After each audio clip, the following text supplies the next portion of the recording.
FDA가 5월 달에 승인을 한 웹데제스트란트, 상품명으로 베파뉴라고 하는 약제의 승인 과정과 그 결과에 대해서 말씀드릴 텐데요. 얼굴이 괜찮아요? 네네. 네.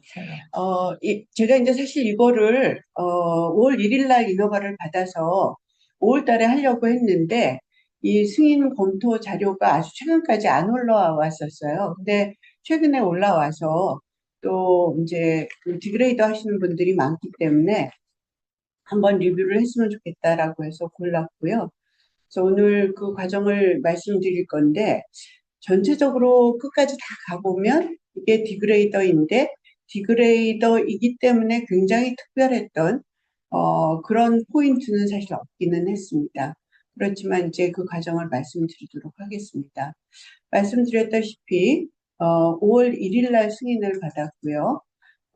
FDA는 이 약의 클래스의 규정을 헤테로 바이펑셔널 프로테인 디그레이더, 그래서 이제 한쪽은 붓고 한쪽은 이스릴라이게이스로 이제 터너리를 만든 다음에 디그레데이션을 하는 거기 때문에 이제 이렇게 클래스를 했고, 인허가 받은 인디케이션은 ESR1 뮤테이션, 다시 말해서 이스트로겐 리셉터를 코딩을 하는 진의 뮤테이션이 있는 ER 포지티브, HER2 네거티브, 어드밴스드와 메타스태틱 브레스트 캔서에서 그다음에 이전에 한 라인 이상의 엔도크라인 테라피를 받았을 때 규정이 되고요. 실제로 인 익스클루전 크라이테리아에 보면 CDK4/6 컨비네이션에 프로그레션을 했었어야 되고 뭐 이런 것이 이제 들어있기는 합니다. 그다음에 이제 이 약을 승인을 해줌에 있어서 ESR1 뮤테이션이 전제로 돼 있기 때문에 가이던트 360 CDX를 컴패니언 다이그노스틱스로 인허가를 했습니다. 이것도 조금 약간 재미있는 과정이 있어서 이따가 설명드리도록 하겠습니다. 이게 이제 프리스크라이빙 인포메이션의 맨 앞단에 나와 있는 거고요. 다른 굉장히 개발이 많이 된 약제들이 이 프리스크라이빙 인포메이션이 막 100페이지도 넘는 게 있는 반면에 이거는 30페이지가량이 길지 않은 도큐멘트인데요. 인디케이션 조금 말한 대로고, 이제 특별한 거는 약을 200mg을 100mg 한 알 또는 뭐 200mg, 두 알 또는 200mg 한 알, 이렇게 먹는 200mg 오랄 원스 데일리인데요. 푸드랑 같이 먹도록 되어 있습니다. 그리고 워닝 앤 프리쿠션에 제일 중요한 게 QTC 프롤롱게이션이라서 ECG 모니터링과 엘렉트롤라이트 모니터링을 하게 되어 있고요. 그다음에 이제 어드버스 이벤트는 다른 호르모널 에이전트인 서드 셀렉티브 이스트로겐 리셉터 디그레이더들과 비슷한 정도로 그렇게 심하지 않고 또 그렇게 많지 않은, 그렇지만 10% 넘는 것들이 이제 여기 올라와 있습니다. 그리고 그다음에 DDI가 있는 약제로 규정이 되어 있어서 이제 이런 것들도 주의하라고 되어 있습니다. 이 약제를 개발을 했던 오리지널 회사는 알비너스라고 하는 회사고요. 이 알비너스가 상당히 일찍부터 파이저랑 콜라보레이션을 했던 것 같고요. 제가 생각하기에 이 콜라보레이션의 시작은 파이저가 풀베스트란트를 갖고 있고 그다음에 CDK4/6를 갖고 있기 때문에 그렇지 않은가 생각이 되고요. 그래서 이제 21년에 글로벌 코디벨롭을 한다 하는 그런 어그리먼트를 했는데요. 그러고 나서 파이자가 이 승인을 받은 후에 알비너스 파이자가 이거를 리겔이라는 회사에 판매권을 넘겼거든요. 그래서 이거는 제가 왜 그런지 좀 백그라운드를 찾아보려고 했는데 별로 자료가 없어서 찾지는 못했고요. 어쨌든 2021년에 이제 이 디벨롭을 본격적으로 하면서 작년 3월 달에 데이터가 나와서 포지티브 데이터가 나왔다라는 이제 발표를 했고, 작년 5월 달에 NDA 서미션을 했고, 그다음에 6월 달에 FDA가 서미션을 받아들였고, 그래서 이제 올해 5월 1일 날 허가를 해줬습니다. 이제 이 이스트로겐 바이올로지는 브레스트 캔서에서 아시다시피 굉장히 중요한데요. 이스트로겐이 이스트로겐 리셉터에 붙으면서 이 트랜스크립션을 이제 액티베이션을 시키면서 이제 셀 프롤리퍼레이션이 일어나기 때문에 이 와중에 어디라도 이제 차단을 하게 되면 이제 그 이니비션이 될 텐데요.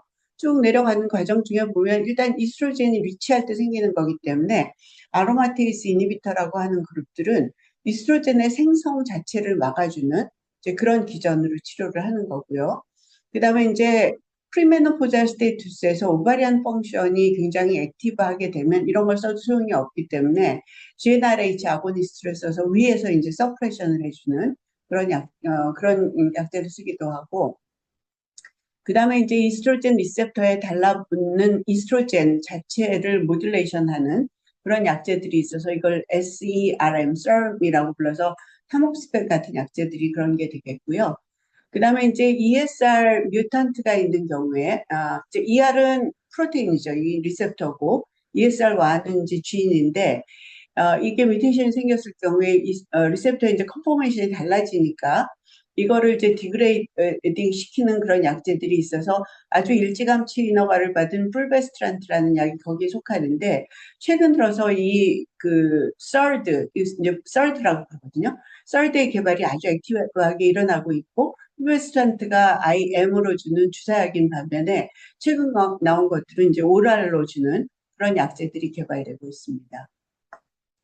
그 다음에 ER 드리븐 트랜스크립션이 굉장히 활발하게 될 때 이 사이클린 디펜던트 시스템이 굉장히 중요하거든요.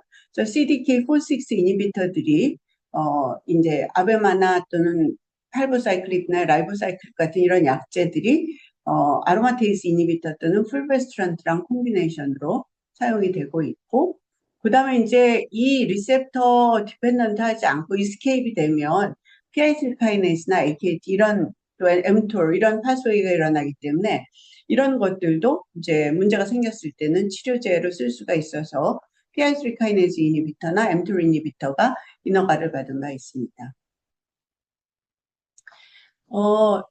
CDK4/6 이니비터는 지금 허가받은 게 이제 세 가지가 있고요. 팔보사이클립, 라이보사이클립, 아베마사이클립이 있고, 아까 말씀드린 대로 혼자 쓰지 않고 AI 또는 풀베스트란트랑 같이 사용을 하도록 돼 있고요. 단지 이 중에 어느 하나, 예. 아베마사이클립이 모노세라피로 인허가가 돼 있고요. 그다음에 이제 이건 어드밴스 세팅이고, 그다음에 얼리 브레스 캔서에서 에주반트에 라이보사이클립과 아베마사이클립이 리스크가 높은 브레스트 캔서 환자에서 사용될 수 있도록 돼 있습니다. 서드는 풀베스트란트가 2002년에 인허가를 받았는데 최근에 2023년과 2025년에 엘라세스트란트라고 하는 약과 그다음에 임루네스트란트라는 약이 이제 허가를 받아서 지금 사용이 되고 있고, 그런데 이제 벨데제스트란트는 이름은 비슷하지만 얘네들은 그 이스트로겐, 셀렉티브 이스트로겐 리셉터 디그레이더인 반면에 얘는 티피카라는 프로타 카테고리에 들어가는 거거든요. 그래서 이제 다른 클래스가 되겠습니다. 디그레이드 시키는 거는 맞지만 다른 기전으로 디그레이딩을 시키는 거죠. 호르몬 리셉터 포지티브, 헐투 네거티브 브레스트 캔서는 NCCN을 찾아보면 굉장히 복잡하게 돼 있는데요. 크게 나눠서 그냥 카테고리만 말씀드리면 엔도크라인 테라피가 있을 수 있겠고, CDK4/6 이니비터, 그다음에 아까 말씀드린 PI3AKT, mTOR 패스웨이를 이니비션하는 약이 있겠고, 그다음에 ESR1는 다이렉티드 테라피가 있겠고, 이것이 다 안 들었을 때 과거에는 케모테라피를 썼었습니다. 그런데 최근 들어서 이제 ADC가 여기에 들어와 있는데요.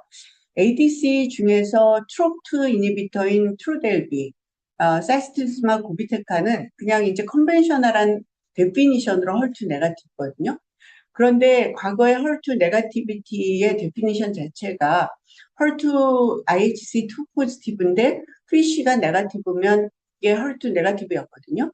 그 다음에 이제 원 포지티브, IHC 원 포지티브는 네거티브였는데 지금 N헐투가 들어오면서 여기에 경계가 무너져서 TDXD는 헐투 로우나 얼트라 로우에 들어와 있어서 과거에 헐투 네거티브다라고 하는 질환의 치료제로 들어와 있습니다.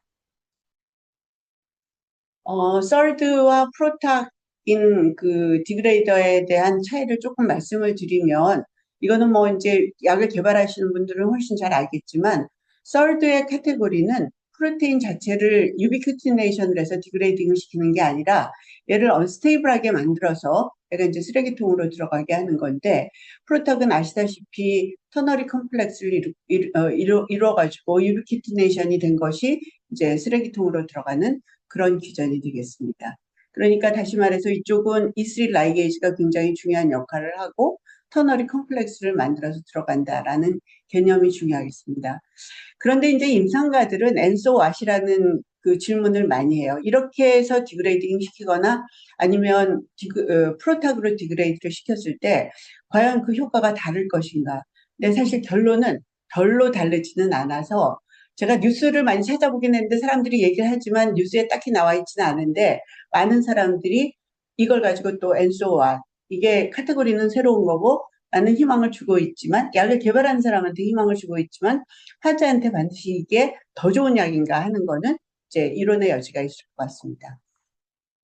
레귤레이터리 어프루벌의 전체적인 그림을 보면 FDA가 이 약제는 헤테로 바이펑셔널 프로테인 디그레이더다 이렇게 규정을 하고 있고 아까 말씀드린 대로 ER 포지티브, HER2 네거티브, ESR1 뮤테이티드, 어드밴스드 메타스타틱 그 다음에 at least one line of endocrine therapy가 이제 존재가 돼야 되고요.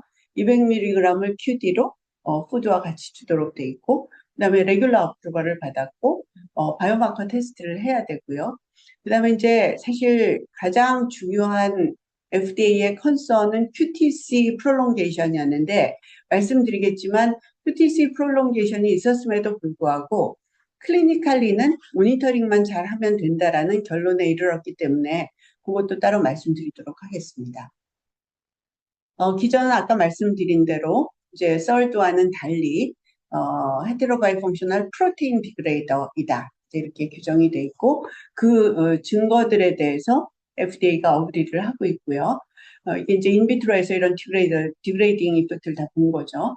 리커멘디드 인디케이션 말씀드렸고 도수도 말씀드렸는데 중요한 거는 사실 푸드를 쓰면은 이 약제는 굉장히 컨센트레이션이 올라가게 되는데 사실 푸드 이펙트는 항상 퀘스천이 환자가 어떤 정도의 팻이 들어간 푸드를 먹었는가에 따라서 컨센트레이션이 달라질 수가 있거든요. 그럼에도 불구하고 이제 푸드랑 같이 먹는데 뭐 이제 이론적으로는 로투 마더리 그레이드의 패티 푸드 아침에 먹는다고 치면 그게 굉장히 헤비한 걸 먹진 않을 거잖아요. 하여튼 그런 푸드와 같이 먹도록 그렇게 이제 돼 있고 그거에 대한 PK에 대한 데이터도 있고요. 피보탈 스타디는 베리탁2라고 하는 스타디를 했고 624명의 환자를 넣었는데요. 그 중에서 이 사람들이 좀 이따 이제 디자인을 보여줄 텐데 사실 이분들이 굉장히 여러 가지를 고심을 해서 실제로 ESR1 뮤테이션이 있는 환자가 아닌 ITT에서도 나오지 않을까 하는 그런 기대감을 갖고 디자인을 했던 것 같아요. 그래서 624명을 넣었는데 그중에 ESR 뮤테이션이 있었던 환자는 270명이었습니다. 그리고 컴페레이터는 풀베스트란트였고요. 근데 FDA의 결론은 adequate and well controlled trial이다. 그다음에 그 논클리니컬 PK/PD 데이터들이 상당히 컨퍼머터리하다. 그래서 레귤러 어프로벌을 해줬습니다. 논클리니컬 데이터에서 이제 증명을 한 거는 디그레데이션이 ER 디그레데이션 충분히 ESR1 뮤테이션이 없는 셀들과 있는 셀에서 다 디그레이드가 되고 그다음에 그거에 따른 엔티프롤리퍼러티브 액티비티가 증명이 되고 지노그래프트와 PDX에서 튜머 그로스 이니비션이 충분히 이제 증명이 되어서 컨포머터리 에비던스다라고 이렇게 이제 리뷰 결과를 얘기를 했고요. 이펙티브 하프라이프는 19시간인데 이제 매일 하루에 한 번씩 먹는 거니까 이 정도면 에디키트한 거라고 생각이 되고 그다음에 푸드와 같이 먹었을 때 이거 하이벳이랑 먹었을 때인데요. AUC는 2.9배, Cmax는 3.2배 올라가는 걸로 되어 있습니다. 근데 이제 다른 팩터들은 PK에 영향을 미치지 않는데 단지 마일드한 헤파틱 임페어먼트 환자에서는 데이터가 있는데 마더리투 시비어 헤파틱 임페어먼트 환자들은 데이터가 없어서 이거는 이제 포스트 어프로벌 커미트먼트 스터디를 하도록 되어 있고요. DDI는 CYP3A에 대해서 인듀서, 이니비터하고 다 관계가 있고 그 다음에 PGP, 그 다음에 UGT1A9하고 전부 관계가 있어서 또 이제 그 주의사항에 들어가 있습니다. 이거는 논클리니컬 파마콜로지 데이터인데 표가 대단히 뭐 복잡하지만 아까 말씀드린 대로 알파와 베타의 디그레데이션이 나노몰라 레벨에서 되고 있고, 그다음에 그 셀 레벨에서 T47D하고 MCF7 모두 포지티브 셀들이죠. 이런 셀들에서 IC50가 나노몰라 레벨로 돼 있고, 그다음에 이제 인게이지도 나노몰라 레벨로 돼 있고, 그다음에 이제 그 뮤테이션이 있는 셀에서도 같은 같은 이니비션이 있는데, 디그레이딩에 대해서도 낮은 레벨에서 디그레이딩이 된다라고 돼 있고요. 특히 이제 임프레시브한 거는 여기 보면 와일드타입과 클리니컬 렐러번트한 알파 뮤테이션, 베타는 사실 지금 역할 잘 모르거든요. 주로는 ESR1 이 코딩을 하는 알파가 이제 중요한데요. 여러 가지 뮤테이션이 있는 셀들을 엔지니어링 셀에서 이제 보면은 디그레이딩 효과가 나노몰라 레벨에서 굉장히 잘 되고 있습니다. 그리고 이제 그다음에 이제 인비보인데요. 이게 그림이 있으면 좋은데 사실 그림이 없고 표로 돼 있어서 그냥 설명을 드리면 1. 베테제스트란트는 도스 디펜던트하게 튜머 그로스 이니비션이 된다라는 게 1번이고, 그다음에 이제 풀베스트란트랑 비교를 했을 때 28일차에 이르렀을 때 렐러번트한 도스 컴페러티브한 도스를 줬을 때 훨씬 더 튜머 그로스 이니비션이 잘 된다라고 생각하시면 되겠습니다.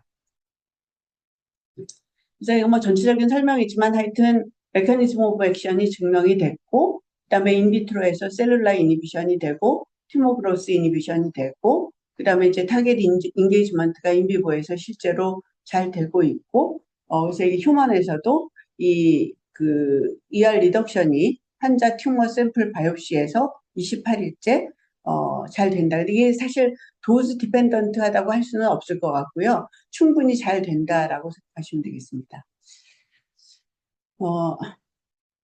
그다음에 이제 그러면 그 도즈를 선택을 하고 이제 이런 과정을 조금 리뷰하고 결과를 같이 해서 설명을 드릴 건데요. 이 회사가 이제 그 도즈 에스컬레이션을 30부터 700까지 올렸습니다. 근데 500쯤 되니까 익스포저가 500 이상에서는 같아서 500에서 700까지 올렸지만 MTD 나오지 않고, 그다음에 이 C 에버리지가 플라토에 이르렀다라는 결과고, 그다음에 이제 이건 아까 제가 이제 그 디그라데이션에 대해서 얘기를 드렸고요. 그래서 이 도즈 에스컬레이션을 한 다음에 말하자면 도즈 옵티마이제이션을 다시 스터디를 했거든요. 그래서 35명과 36명에서 200mg QD하고 500mg QD를 했습니다. 근데 사실 요 전 데이터에서도 보면 그 낮은 도즈 120 이런 60과 120 이런 도즈에서도 리스폰더가 있었거든요.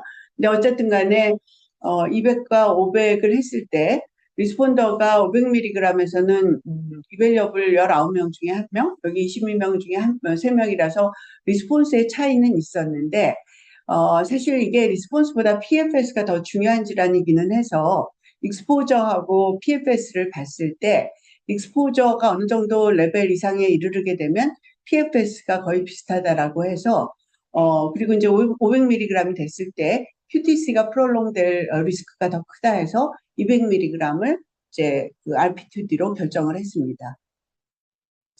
그리고 아까 제가 DDI를 설명을 드렸었는데요. DDI가 있는 약제라서 다른 CYP3A 이니비터나 CYP3A 인듀서를 썼을 때 이제 베테제스트란트의 그 컨센트레이션이 이제 높아질 수 있고, 그래서 낮춰야 되고, 거꾸로 이제 낮아질 수 있어서 높여야 되고, 이런 인터랙션이 있기 때문에 이런 이니비터나 인듀서를 쓸 때는 조심해서 쓰도록 되어 있는데요. 사실 뭐 어떻게 조심하라 하고 아주 프리사이즈한 가이드라인은 나 있지 않지만, 될 수 있으면 이런 것들을 쓸 때는 피하거나 아니면은 잘 옵저베이션을 하라고 돼 있습니다. 그 다음에 이제 거꾸로 별파뇨를 썼을 때 다른 약에 이제 미치는 영향이 있죠. 그래서 PGP 서브스트레이트인 약제를 쓰게 되면 이제 다른 약제들의 컨센트레이션이 올라가게 되니까 이제 그 쓰는 다른 약제의 목적에 문제가 생길 수 있기 때문에 이제 그런 것도 이제 고려를 해야 될 거고, 또 UGT1A 9을 또 9의 substrate가 될 수 있기 때문에 같이 substrate가 되는 약제를 쓰게 되면 올라갈 수 있어서 이런 것들도 조심을 하거나 또는 될 수 있으면 어보이드를 하라. 이제 이렇게 prescribing information에 되어 있습니다. 아까 얘기 드린 대로 푸드 이펙트가 있는데 그래서 이제 올라가지만 어쨌든 200mg을 푸드랑 같이 쓰라. 이제 이렇게 돼 있고요.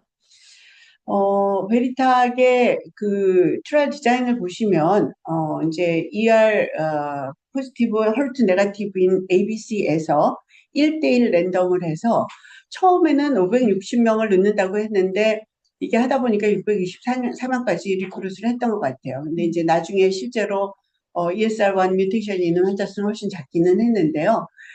전부 다 넣었기 때문에 사실 마커 셀렉션을 하지는 않았습니다. 마커 검사는 했지만 셀렉션은 안 했어요.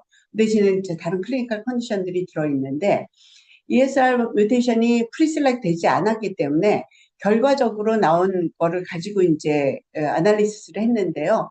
이거를 처음에 넣을 때 셀렉션을 안 했기 때문에 테크니컬리는 컴패니언 다이그노스틱스가 없는 상태에서 임상을 진행한 거였거든요.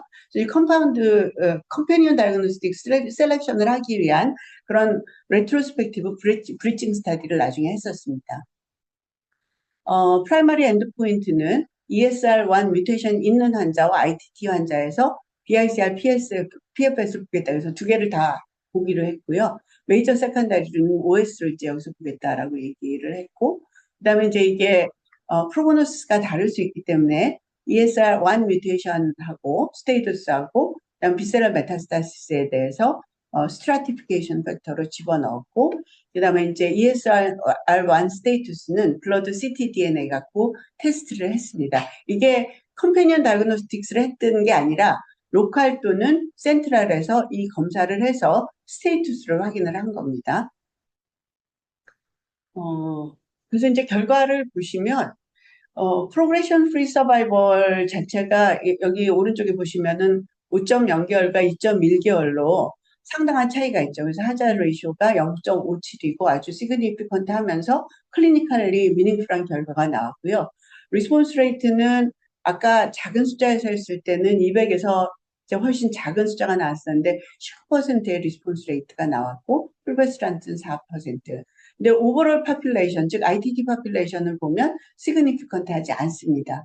그래서 프라이머리 엔드포인트를 ITT와 ESR1 뮤테이션에서 봤지만 결과적으로는 요 파퓰레이션만 포지티브 데이터가 나온 거죠. FDA가 처음에 프라이머리 엔드포인트를 만약에 여기만 넣었는데 전체 포지티브면 승인을 해줬을 건가 하면 그런 경우는 거의 없고요. 전체 파퓰레이션에서 서브 파퓰레이션에 포지티브 나온 경우는 서브 파퓰레이션만 인허가를 해주는 경우가 이제 종종 있고, 이거는 특히 프라이머리 엔드포인트에 요 자체를 프리스페시파이드 서브 파퓰레이션을 정했기 때문에 이제 요 파퓰레이션에서 인허가를 받았습니다. 그러니까 0.57이라고 했는데 그러면 전체에서와 뭐 그 멀티플 뮤테이션이 있는 것과 이런 보시면 싱글 뮤테이션이 있는 경우가 더 하자 레이쇼가 좋았고요. 그다음에 멀티플이 있었을 때는 조금 더 안 좋았습니다. 그리고 이 그 뮤테이션에 따라서 실제로 좀 배리업을 하긴 하거든요. 어떤 뮤테이션은 상당히 잘 듣고 어떤 뮤테이션은 더 잘 듣기는 하는데 FDA의 인터프리테이션은 이 정도 레인지는 미디안인 0.57에서 멀지 않다 해서 모든 뮤테이션에 다 허가를 해줬습니다. 근데 사실 CDX의 어프로벌을 보면 여기에 없는 뮤테이션도 들어가 있긴 합니다. 그래서 이제 프라이머리 이피커시에 대해서는 얘기를 했고 FDA의 인터프리테이션은 statistically significant and clinically meaningful, 이게 이제 되게 중요한 말이죠. 그다음에 이제 ITT하고 ESR1 뮤테이션 했는데 사실 Y타입에서는 데이터가 없었기 때문에 우리는 바이오마커 디파인드 그룹에만 허가를 해주겠다 했고, 오버롤 서바이벌은 사실 데이터가 아직 나오지 않았어요. 머추하지 않아서 처음 했을 때 하자르시 1.04, 그 다음에 업데이트 됐을 때도 0.92. 그래서 아직 포지티브 데이터가 나오지 않았는데 FDA는 OS 데이터가 나오진 않았으나 적어도 두 번째 했을 때 디트리멘탈하진 않다 해서 이거 없이도 해줬지만 여전히 이제 OS 팔로업을 하라고 post approval requirement로 이제 요구를 했고요. 그 다음에 이제 처음에 이 사람들이 BICR이 판정을 한 이제 그런 데이터를 봤는데 첫 33명의 ESR1 뮤테이션이 있는 환자에서 인베스티게이터가 디터미네이션한 PD를 여기서 이제 용어를 confirmation of progression이라고 쓴 거예요. 근데 이제 이 말 자체가 되게 말을 잘못 썼든지 리크가 됐든지 했을 것 같은 게 BICR과 인베스티게이터는 서로 얼굴도 보면 안 되고 서로 교환을 하면 안 되거든요. 그런데 인베스티게이터가 프로그레션 한 거를 confirmation of P라고 한 거예요. 그래서 이거는 브리치 이 가능성이 많다. 아니면 인다이렉트하게 리크가 됐을 가능성이 있다라고 해서 FDA가 센시티비티 아날리시스를 요구를 해가지고 그 33명을 빼고도 해보고 해서 여러 가지를 다 돌렸는데 되게 로버스트하게 나와서 문제없이 넘어갔던 것 같습니다. 세이프티는 아까 잠깐 말씀드렸다시피 일반적인 엔도크라인 테라피하고 별로 다르지 않고요. 그래서 이제 포지티브한 베네핏 리스크 프로파일을 보였다 이렇게 얘기를 하고 있고 QTC에 대해서는 민 델타 QTCF가 10.9거든요. 10이 넘어가면 사실 클리니컬리 시그니피컨트하다고 봐야 되는데 그리고 이제 그다음에 톨사대포항하고 다른 그 메드라 텀에 이것과 관계된 것들 이벤트를 보니까 11%와 1%였는데 다행히 벤트리클라 아리드미아는 보이지 않았습니다. 폴사대포항의 제일 문제는 이것이 벤트리클라 타키카디아로 가면서 심장마비가 오는 게 제일 문제인데요. 그런 케이스는 하나도 보고되지 않았기 때문에 네, 그래서 이렇게 됐지만 워닝 앤 프리쿠션에 넣고 ECG와 엘렉트로라이트 모니터링으로 리스크 매니지를 하라 이제 이렇게 했습니다. 그리고 일반적으로 엔도크라인 테라피들이 비너스 트롬보 엠볼리즘을 일으킬 수 있고 디슬리피데미아를 일으킬 수 있어서 그런 것도 이제 스페시픽하게 봤는데 없었다 하고 대신에 이제 노지아 보미팅 다이리아 같은 것들이 있었지만 클리니컬리 뭐 미닝풀하진 않다라고 얘기했고요. 아까 말씀드린 QTC에 대해서 다시 한번 정리를 한 건데 실제로 하여튼 이 QTC가 프롤롱게이션 된 거는 사실이고 그다음 이제 디그레이더들이 이런 것들이 이제 있는 그 현상이 있는데 그렇지만 클리니컬리는 아주 시그니피컨트하진 않아서 모니터링으로 리스크 매니지를 하라라고 이제 얘기를 했습니다. 어드버스 이벤트들이 있지만 사실 그레이드 3는 아주 미니멀하고요. 랩 아브노멀리티도 없지는 않으나 뉴트로피니아 ASALT 올라가고 뭐 포타시움 디크리즈 되고 이런 것들이 있는데 사실 그레이드 3, 4는 되게 미니멀하거든요.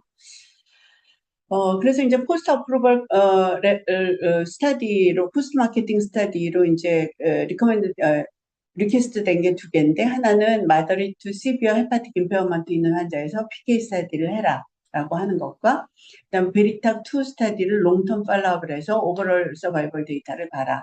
해서 헤파틱 임페어먼트 스터디는 내년 그러니까 1년 뒤죠. 허가받은 지. 그다음에 OS는 이제 머추어 해야 되니까 파이널 데이터는 2030년 3월까지 내도록 이제 이렇게 되어 있습니다. 아까 제가 말씀드리기를 predefined diagnostic을 가지고 환자를 셀렉션을 하지 않았기 때문에 이제 어떻게 했냐면은 이제 이런 것들은 뭐 환자 파퓰레이션이 있으면 샘플 컬렉션을 해서 아날리시스를 하고 이제 그 아날리시스 결과를 가지고 페이션 셀렉션을 해야 되는데 이렇게 하지 않았거든요. 이렇게 하지 않았기 때문에 임상시험에 들어갔던 환자들 전부 네거티브이거나 포지티브인 환자들 전부 모아서 전부 다 가던트로 보내가지고 가던트가 테스트를 했어요. 그래서 포지티브 프리딕티브 밸류와 그다음 그러니까 그 포지티브 퍼센트 어그리먼트 다시 말해서 양성인 걸 예측하는 것과 음성인 걸 예측하는 거를 비교를 했어요. 이게 보통은 센시티비티 스페시피티라고 얘기를 하는데 센시티비티 스페시피티를 얘기를 할 때는 레퍼런스 에세이가 있을 때 내 스터디 결과가 과거의 스터디 결과하고 포지티브 네거티브를 포지티브 네거티브 내간 거는 용어 자체를 센시티비티 스페시피티라고 쓰는데 얘는 그런 걸 한 게 아니라 로컬이나 또는 센트럴에서 했던 랩 데이터가 있는 거를 가지고 레트로그레이트하게 브리징을 했기 때문에 다른 말을 쓴 것 같아요. 그래서 이거 PPA하고 MPA 이런 용어를 썼거든요. 저 어그리먼트가 굉장히 좋았기 때문에 이거를 이제 허가를 해줬고요. 굉장히 많은 그런 그 뮤테이션을 디텍션을 합니다. 근데 실제로 임상시험 안에 들어가 있던 거는 이거보다 이제 훨씬 숫자는 적죠. 그렇지만 이거 전체를 승인을 해줬고요. 그다음에 이제 FDA에서 이게 헤테로 바이펑셔널 디그레이더라고 해서 특별하게 뭐 다른 거를 요구를 했나 보면 이게 이제 세 개의 컴포넌트로 돼 있잖아요. 바인딩 모이에티가 있고 링커가 있고 이제 CRBN에서 이게 이제 이스라엘 라이게이즈를 이제 리크루트하는 거, 그 유비퀴틴을 리크루트를 하는 건데 이런 거에 대해서 각각에 대해서 따로 떨어져서 문제가 있었나 하는 것이 각각에 대한 문제는 없었기 때문에 근데 사실 이게 컴파운드를 만들 때 ADC 같은 거는 원래 세포 안에 들어가서 페일로드가 떨어지게 돼 있잖아요. 근데 얘는 사실 떨어지지 않고 세 개가 다 있어야 컴플렉스를 이뤄가지고 디그레이드를 시키는 거기 때문에 만들 때도 그렇게 만들지 않았지만 얘네들이 각각이 떨어지면 펑션을 못하게 되거든요. 그래서 이제 이게 다 문제가 없다라고 했고 그래서 인텍트 몰레큘을 가지고 애드미, 그다음에 익스포저, 푸드 이펙트 이런 거를 전체 DDI님 이런 걸 받고 각각의 컴포넌트에 대해서 특별하게 요구한 거는 없었습니다. 그래서 세퍼릿한 이런 각각의 모이에트에 대해서 세퍼릿 PK가 아이덴티파이 되지도 않았지만 요구되지 않았고 그래서 이제 전체 인텍트 몰레큘을 가지고 바이오마커 셀렉티브 파퓰레이션에서 클리니컬 베니핏이 있다라고 이제 이렇게 규정이 된 거고요. 그래서 이제 NCCN 6월, 올해 버전 6를 가보면 이게 이 데이터가 나온 직후에 나온 거거든요. 그래서 벽대제스트란트가 카테고리 2A로 리커멘데이션이 돼 있는데요. ER 포지티브 그 헐트 네가티브 파퓰레이션에서 제가 왜 카테고리 2AG 하는 게 굉장히 좀 퀘셔너블한데 이게 이 카테고리 1은 페이스 3 랜더마이즈 트라이얼에서 스트롱 에비던스가 있을 때 아니거든요. 근데 이게 스트롱 에비던스가 아니라고 할 수는 없는데 NCC에 있는 메커니즘상 데이터가 스트롱하냐 아니냐 하는 거를 컨센수스를 해요. 그래서 이게 컨센수스가 굉장히 높은 퍼센트가 아니라 한 85% 정도에서 됐기 때문에 이제 얘네들이 전부 카테고리 2A로 들어가 있는데 또 반면에 왜 그럴까 생각을 해보면 브레스트 캔서는 역사적으로 환자 수가 많고 그래서 굉장히 많은 환자를 임상시험을 하거든요. 그래서 뭐 브레스트 패널들이 이 정도의 데이터를 갖고 카테고리 1이라고 주는 게 좀 컴포터블하지 않았나 그런 생각을 하는데 그런 건 뭐 어디에 써 있지는 않습니다. 근데 이제 그러면 우리가 이제 이게 첫 번째 프로탁 어프로벌을 받았는데 이게 뭐지? 그러면 이제 첫 번째로는 프로탁이 이제 더 이상 실험실에만 있는 게 아니라 환자 치료에 와 있다라고 하는 게 굉장히 중요하고 이 치료제도 다른 ESR 베이스트한 치료를 하는 데 있어서 다르지 않아서 ESR 뮤테이션을 봐야 되고 클리니컬 베네핏이 그 카테고리에 있었고 이런 도우스를 갖고 이제 도우스 셀렉션을 했고 그다음에 이제 클리니컬 파마콜로지를 인텍트 머티리얼 갖고 몰레큘을 갖고 다 봤고 그다음에 이제 QTC는 문제는 있었으나 리스크 매니지를 어떻게 할지가 되게 분명했고 컴패니언 다이그노스틱스도 이제 같이 인허가를 받았고 그래서 이제 이런 모든 토탈리티로 인허가를 해줬다 하는 건데요. 다시 말해서 프로탁이 다른 스몰 몰레큘이나 라지 몰레큘하고 비교를 했을 때 ADC를 예외로 하고 특별하게 얘가 TPD이기 때문에 특별하게 더 컨선을 하는 건 없고 유저란 온콜로지 드럭 디벨롭먼트의 그런 틀 안에서 개발을 하는 것이 지금 FDA의 포지션이다라고 생각을 할 수 있을 것 같습니다. 제가 TPD가 많이 되고 있기 때문에 혹시는 스페시픽한 가이드라인이 나오지는 않는지 굉장히 자주 보는데요. 아직 그럴 조짐은 없는 것 같습니다. 그리고 이게 몰레큘러 웨이트가 720인가 그 정도인데 아마 스몰 몰레큘에 준해서 리뷰를 하고 있다고 생각이 됩니다. 자, 그러면 이제 아까 제가 엔소와시라고 얘기를 드렸잖아요. 벽대제스트란스는 TPD고 얘네 둘은 썰드인데 과연 데이터 면에서 다를까 보면 프리비어스 트리트먼트의 노출이 비슷한 상태에서 비슷한 정도의 그 컴퍼레이터를 썼을 때 데이터도 그냥 비슷하다라고 봐야 될 것 같거든요. 그래서 굉장히 아웃스탠딩하지는 않다라고 생각이 되는데요. 단 한 가지 제가 생각했던 거는 왜 ESR 와일드 타입에서 네거티브 데이터가 나왔을까? 왜냐하면 디그레이딩은 되게 잘 되는데. 그런데 실험실에서 한 그 세포주는 헤빌리 트리티드를 반영을 하는 셀 라인이 아니에요. 그래서 다시 말해서 이 임상에 들어왔던 포퓰레이션들은 ESR1 뮤테이션은 없는데, 그렇지만 ESR 또는 ER에 디펜던트한 패스웨이가 아닌 이스케이프 피노미난으로 레지스턴스가 생긴 게 아닐까. 그러면 ER을 디그레이딩을 시켜도 여전히 프롤리퍼레이션은 잘 되거든요. 이제 ER 인디펜던트해지니까.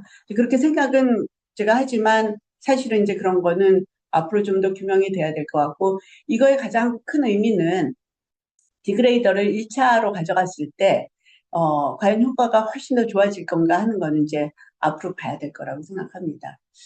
그래서 이제 조금 전에 얘기한 거를 다시 리캡을 하면, 디퍼 ER 디그레데이션이 과연 베러 클리니컬 아웃컴으로 트랜슬레이션이 될 건가 하는 거거든요. 메커니스틱하게는 그럴 것 같기는 하지만 지금 현재 결과를 보면 아닌 것 같죠. 그 다음에 이제 또 하나는, 이게 이제 썰드보다 좋다라고 했을 때 그러면 유어 썰드하고 비교를 해야 되거든요. 근데 지금 컴페레이터를 풀베스트란트를 썼기 때문에, 그럼 뭐, 다른 두 개의 썰드보다 좋나? 하면 그렇게 얘기할 수 없거든요. 그 다음에 이제 와일드타입 질환에서는 아까 제가 말씀드린 것 같은 그런, 이스케이프 피노미난이 없는 ER 디펜던트한 질환을 갖고 있는 환자한테는, 다른 약제보다 좋을 수가 있나 하는 건데, 지금 현재 데이터는 헤빌리 트리티드에서 했기 때문에 지금 베니핏이 없는 걸로 나왔으나 프론트라인으로 갔을 때는 아직도 이제 트라이얼을 해볼 여지가 있지 않나 하는 생각을 가지고 있습니다. 그 다음에 이제 ER 디펜던스가 있는 상태에서는 그래서 이제 바이오마커가 이제 있어야 되겠죠. 다시 말해서 ESR1 뮤테이션이 있다라고 하는 거는 여전히 ER 디펜던트한, 아까 제가 참 말씀드린다는 게 잊어버렸는데, ESR 뮤테이션이 있으면 헐트와 마찬가지로 라이간드가 없어도 셀프 프롤리퍼레이션을 할 수가 있어요. 그러니까 이스트로겐 자체의 디펜던스는 줄어드는데 ER 디펜던트한 프롤리퍼레이션 패스웨이가 살아있거든요. 네, 그런 게 굉장히 중요할 거고요. 그 다음에 이제 아까 얘기했던 대로 가장 큰 갭은 썰드보다 더 좋다라는 증거가 아직은 없기 때문에 디퍼 ER 디그레데이션이 베러 클리니컬 아웃컴을 주는가 하는 거는 아직은 이제 퀘스천인 거죠. 이거는 완전히 다른 얘기인데요. 페이스 3에 들어와 있는 다른 프로테인 디그레이더들이 뭐가 있는지 잠깐 보시면 크게 이제 세 가지 종류인데 펩타이드제스트란스는 ER이고 그다음에 엔드로겐 리셉터를 BMS에서 개발하는 게 삼성에 가 있고 그다음에 이제 BTK 헤테로펑셔널 디그레이더 그래서 이 BTK 이니비터를 B1 베이진이죠. B1하고 누릭스라는 회사가 이제 개발을 하고 있고 얘네들 데이터가 상당히 좋긴 합니다. 그래서 B셀 말리그난시에서 개발을 하고 있고요. 여기 보시면 프라이머리 컴플리션 데이트가 100대는 이제 데이터가 나왔고 다른 애들도 내년, 후년, 내후년 이렇게 데이터가 나올 거기 때문에 앞으로 이제 이런 질환들에서도 디그레이더들이 효과를 증명할 수 있는 그런 데이터들이 이제 나올 거라 생각이 되는데 포지티브 데이터가 나와야 되지만 확률적으로 보면 4개니까 이 중에 2개는 포지티브 데이터 나올 거라 생각하고 특히 누릭스 거는 포지티브 데이터가 나올 게 상당히 유력시가 돼서 봐야 될 것 같습니다. 전체적으로 설명드리면 웹데제스트란트, 베파뉴는 first FDA approved heterobifunctional protein degrader이고 그다음에 이제 어프로벌은 ESR1 뮤테이션 있는 population에 받았고 그다음에 PFS 베니핏이 좋았고 그렇지만 네거티브인 환자에서는 증명되지 않았다. 그다음에 200mg QD 와 같이 먹고 그다음에 이제 이 프로테인 TPD의 기전에 의해서 인텍트 몰레큘이 갖고 있는 이제 그런 효과를 보였고 그다음에 가르던트 360이 ctDNA를 가지고 그 CDX로 인허가를 받았다 하는 거고요. 결국 이제 이런 메커니즘이 이제 있지만 중요한 거는 그것만 가지고 인허가를 받을 수 있는 게 아니라 바이오마커라든지 도즈 옵티마이제이션 그다음에 이제 클리니컬 베네핏을 어떻게 증명할 건가, 파퓰레이션도 관계가 있겠죠.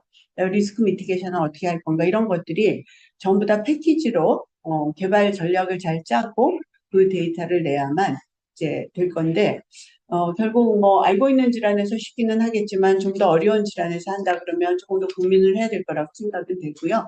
그래서 일단 오늘 제가 말씀드리는 거는 여기까지고, 질문이 있으시면 질문을 받도록 하겠습니다.